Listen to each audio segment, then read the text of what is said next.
I've been asked that question 100 times. Day by day, we get better and better. We keep getting better inside the house. Results are going to come.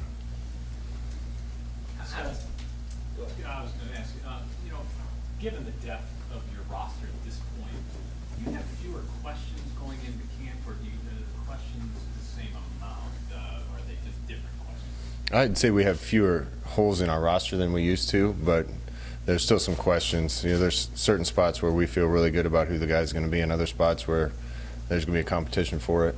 One thing I told the team and going to tell the coaches, and have told them both, is I want to kind of make those decisions a little earlier than normal, at least in-house, to try to get a little continuity with groups, offense and defense. So guys better show up ready to go and compete for the spots that are up for grabs.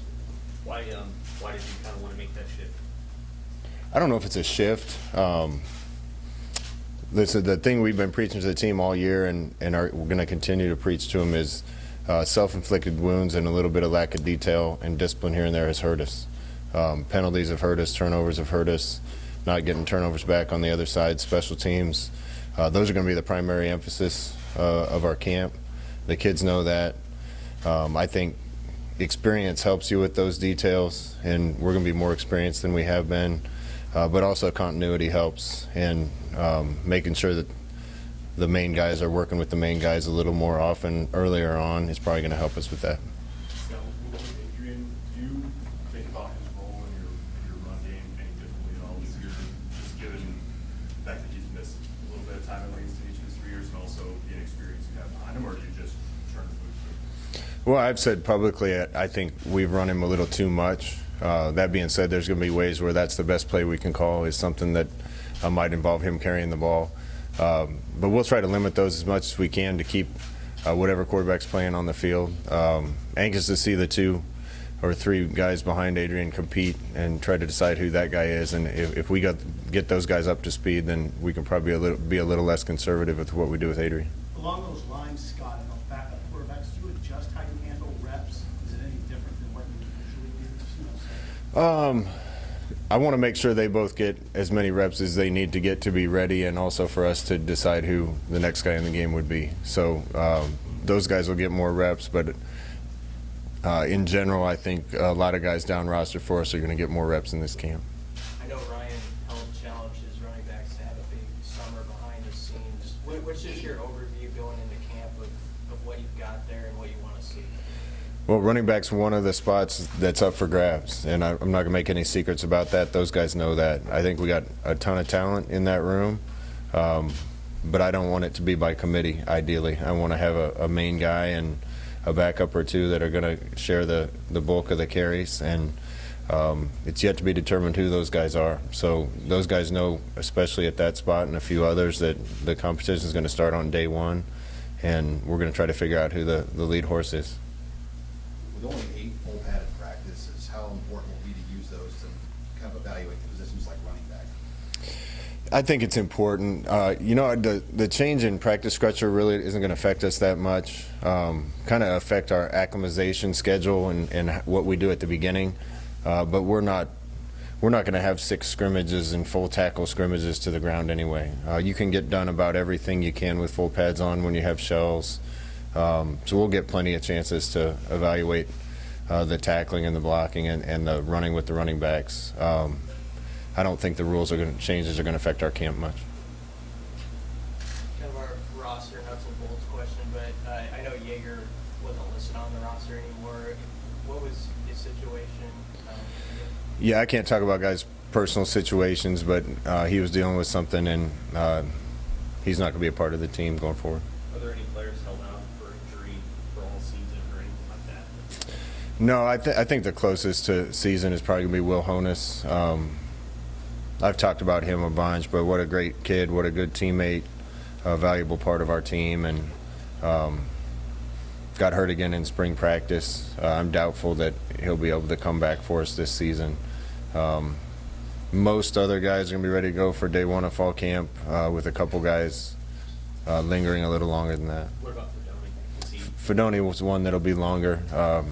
Expect him to be ready to start practicing and potentially play late in the year, but we won't have him early on. How anxious are you to see some of those freshman receivers, not just the guys who just got here in June, but guys who weren't quite available to you, like Will Nixon and maybe what Alante Brown can do coming back?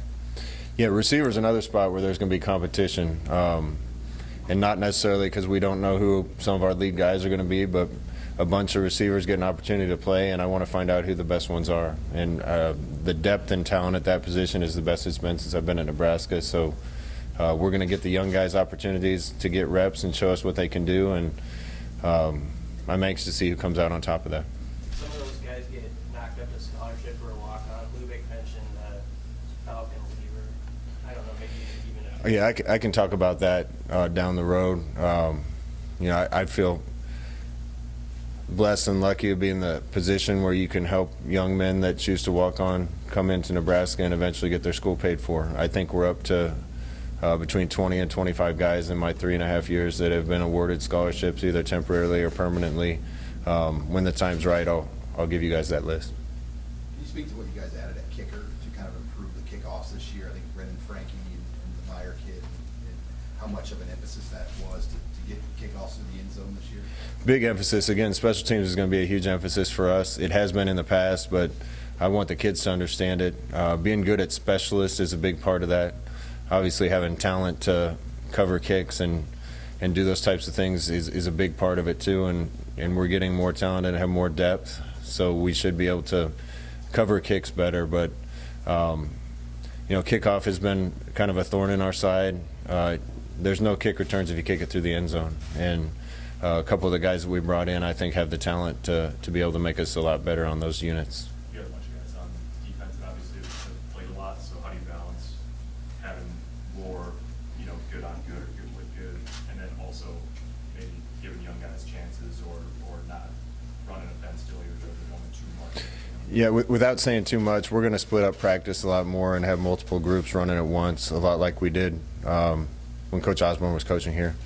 I think that's going to give young guys opportunities to get reps and show us what they can do while giving old guys reps. Also have to do some balance with some of the super seniors and veterans to make sure we're giving them what they need to be ready to play without running them into the ground. So I think we have a good plan for that, and I think everybody's going to get all the reps they want. What's Cam Taylor Britt's ceiling as a player here?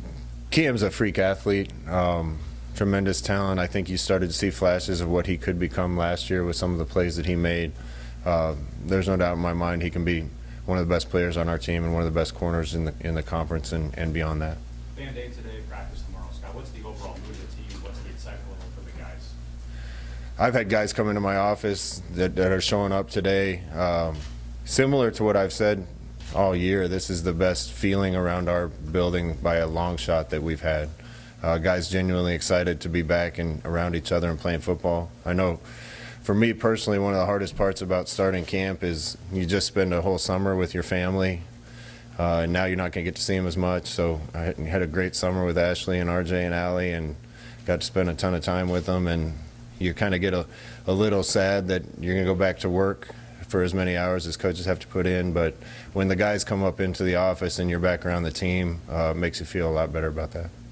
You're pretty positive about your offensive line in Indianapolis, but you held back one compliment that I think you were going to give them.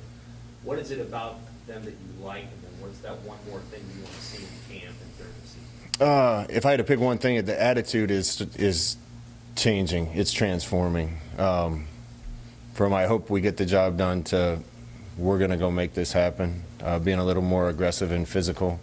I know the guys have spent some time this summer around some of our ex-players, Aaron Graham and Rob Zadishka and Sty and Hoskinson and some of the guys that have played long ago, and I think have had some of those conversations. But the leaders on your team have to have the right mentality, and particularly when it comes to the front line on offense and the front line on defense. And it's probably still a little young, but I'm really starting to see that type of determination from those guys.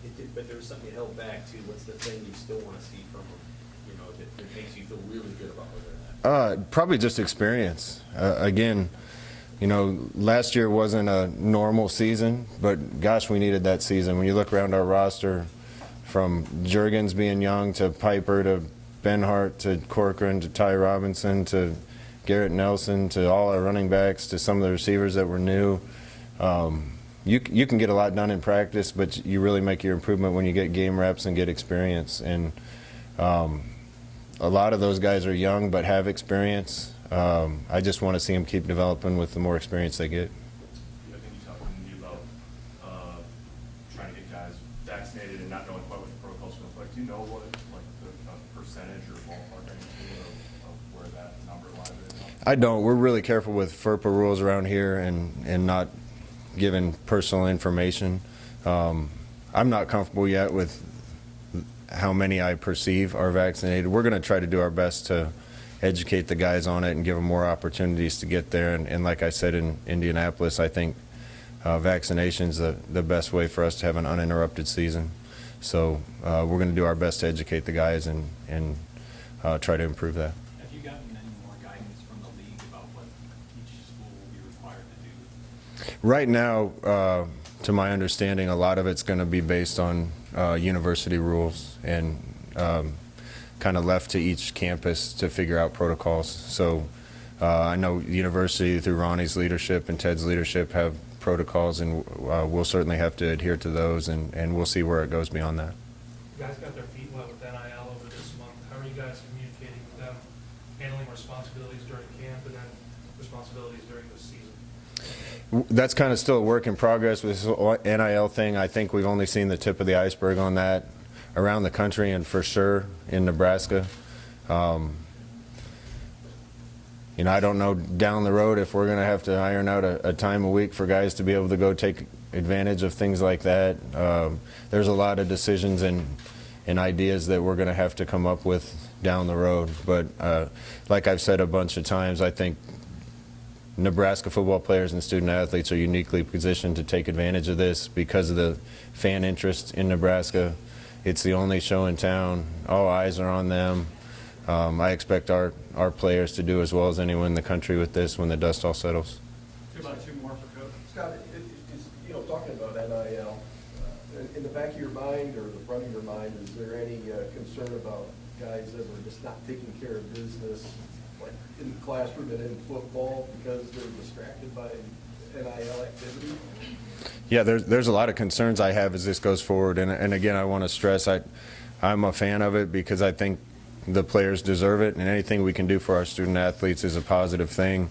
I think we're going to be able to, not us, but the state of Nebraska is going to provide our football players and student athletes with more opportunities than they're going to get almost anywhere else.